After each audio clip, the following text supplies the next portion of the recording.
যে ঘাটাল, ধরুন আমাদের লোকসভার মুকুট হচ্ছে ঘাটাল, কিন্তু সেই ঘাটালে রেল যোগাযোগ নেই, এবং তার দরুন একটা কমিটিও তৈরি হয়েছে বিদ্যাসাগর রেল মিশন, যার সভাপতি মানে প্রসেনজিৎ কাপাস। তো এই বিষয়ে আপনারা উদ্যোগ নিচ্ছেন দেখো, বা সেই কমিটির সাথে কোনো কথা বলেছেন? মমতা ব্যানার্জি যখন রেলমন্ত্রী ছিলেন, আচ্ছা তিনি তখন অলরেডি আচ্ছা আমাদের দুঃখ ঘাটালে জন্মেছি, ঘাটাল সাব ডিভিশন, সব সাব ডিভিশন রেলের সঙ্গে যুক্ত, ঘাটাল সাব ডিভিশন যুক্ত হয়। হ্যাঁ, এটাই এটা আমাদের, আমি একজন ঘাটালবাসী হিসাবে হ্যাঁ। এটা আমার দুঃখ যে পেলামনি। কিন্তু মুখ্যমন্ত্রী আমাদের মমতা ব্যানার্জি যখন রেলমন্ত্রী ছিলেন, তখন তিনি কিন্তু ঘাটাল কিন্তু একটা মানচিত্রে এসেছিল, রেলের মানচিত্রে এসেছিল এবং হচ্ছে আরামবাগ থেকে ইরপালা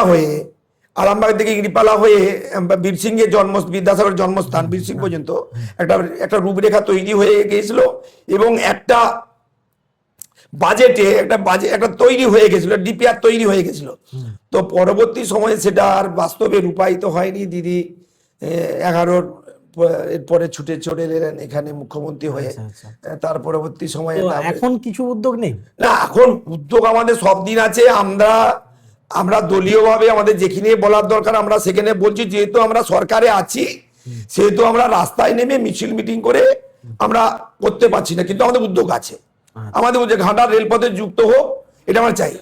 তবে সবার জন্যই কমিটি থাকে, সব কমিটি তৈরি হয়, আন্দোলন করে। বন্যা খরা প্রতিরোধ কমিটি, ওরা বলছে ঘাটাল মাস্টার প্ল্যান আমরা করে দিলাম, ওরা কিছু দাবি করতেই পারে। যেমন রেলের কমিটি হয়ে ওরাও করছে, ওরা যে আমরা আন্দোলন, যে কেউ আন্দোলন করতেই পারে। গণতান্ত্রিক দেশ, 5-6 জন মিলে একটা কমিটি করে নিয়ে আমরা লিখে বললাম। তবে কিন্তু দেখবে যে একটা রাজনৈতিক দলের সদিচ্ছা যদি না থাকে, কোনোটাই কখনো কোনো বাস্তবে রূপায়িত হবে না। সে জায়গায় দাঁড়িয়ে কেন্দ্রে এখন বিজেপি সরকার আছে, তখন এখনকার রেলমন্ত্রী, প্রধানমন্ত্রী, তাদের সদিচ্ছার উপর নির্ভর করছে ঘাটাল রেলপথে যুক্ত হবে কিনা।